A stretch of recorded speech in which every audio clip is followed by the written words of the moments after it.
পুলিশের চাকরি চলাকালীন অবস্থায় আমাদেরকে বিভিন্ন অপারেশনে পাঠানো হইতো। যেমন জামাতের কোনো নেতা তাকে মারবে, আজকে রাত্রে ক্রস ফায়ার দিবে, ওদেরকে কি করে পূর্বেই ধরে না রেখা দেয়, হয়তো পুলিশ লাইনের ভিতরে আর নয়তো এসপি অফিসে। জামাতের যত নেতা আছে, বিএনপির যত নেতা আছে যাদেরকে ক্রস ফায়ার দেখানো হয়েছে, এদেরকে মারার সিস্টেম কি ছিল? আগে আইনা রাখতো, এরপরে অস্ত্র উদ্ধার করবে বললে লোকটারে নিয়ে যায় ওই পার্টি বিষয়, ওই র্যাব যে কিছু কিছু বক্তব্য দেয় না, প্রথমে সন্ত্রাসীরা আমাদেরকে গুলি করে, আমরা পাল্টা গুলি চালাই। সন্ত্রাসীরা এতটাই অদক্ষ, এরা ওনাদেরকে গুলি করলে লাগে না, আর ওনারা এতটাই দক্ষ, ওনাদের গুলি টার্গেটে লেগে যায়। চোখ বেঁধে পিছনে হ্যান্ডকাপ লাগে, তারপর মনে করেন কয় দৌড় দে, বাঁচতে চাইলে দৌড় দে, এরপরে গুলি করে। কিছু লোক থাকে সামনে, কিছু লোক পিছনে, কিছু লোক মিডিলে, সে কোনো দিকে যাওয়ার কোনো সুযোগ নাই, হ্যান্ডকাপ লাগানো। গুলি করে মাইরা দেখায় যে ওই কি তারা মানে ডাকাতি করবে বা সন্ত্রাসী কর্মকাণ্ড করবে, এই উদ্দেশ্যে তারা বসছিল। এগুলো নাটক। মোমবাতি কিনে আনে, তাস কিনে আনে, সিগারেট বিড়ি খাইয়া ফালায় ওরা নিজেরা, নাটক তৈরি করে একই কথা বারবার মিডিয়াতে বলে। এইগুলোর বিরুদ্ধে যখন কথা বলি, স্যার একজন নিরীহ মানুষকে কেন মারবেন, তো তারা ইস্যু খুঁজে।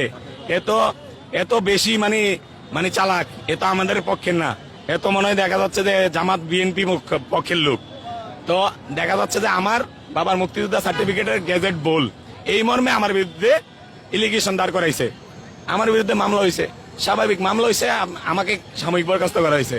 আমি জানতে চাইছি, আমি তো রাষ্ট্রের এমন কোনো ক্ষতি করি নাই যেটা জনগণের ক্ষতি হবে, আমাকে সাময়িক বরখাস্ত করতে হবে। স্যার, আমি রানিং চাকরিতে থাকি, আমার মামলা আমি পরিচালনা করি, আমি চাকরিতে থাকি, কয় না থাকা যাবে না। আমি মোহাম্মদ সোহেল রানা, আমার মাতৃ ইউনিট কুমিল্লা, বান্দরবান জেলা, আমার হোম ডিস্ট্রিক্ট কুমিল্লাতে।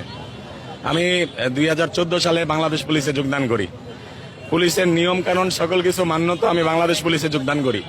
আমাকে 2017 থেকে 2022 সাল পর্যন্ত সাময়িক বরখাস্ত রাখছে, এবং 22 সালে একাধারে আমাদের প্রায় 15 থেকে 2000 পুলিশ সদস্যকে চাকরিচ্যুত করে দেয় বিভিন্ন কারণে। পুলিশের ইস্যুটা বিভিন্ন কারণে, যেমন ফেসবুকে কমেন্ট করছে জাতির পিতা কি শেখ মুজিব নাকি ইব্রাহিম আলাইহিস সালাম।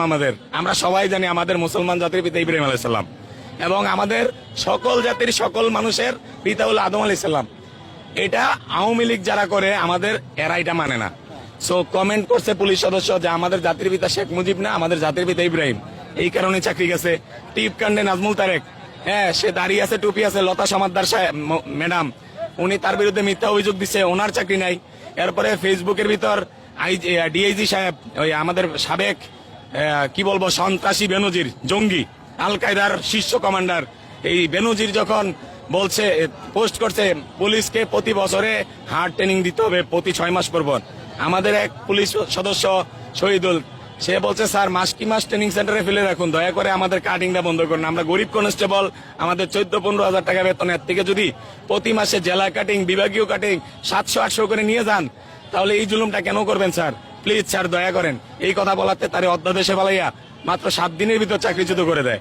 বিপদগামী বলতে আমরা দেশপ্রেমিক পুলিশ সদস্য, আমরা সুশৃঙ্খল, আমরা সংবিধানকে মান্যত, এই দেশের যারা দেশ পরিচালনা করে তাদের সবাইকে আমরা অনার করি।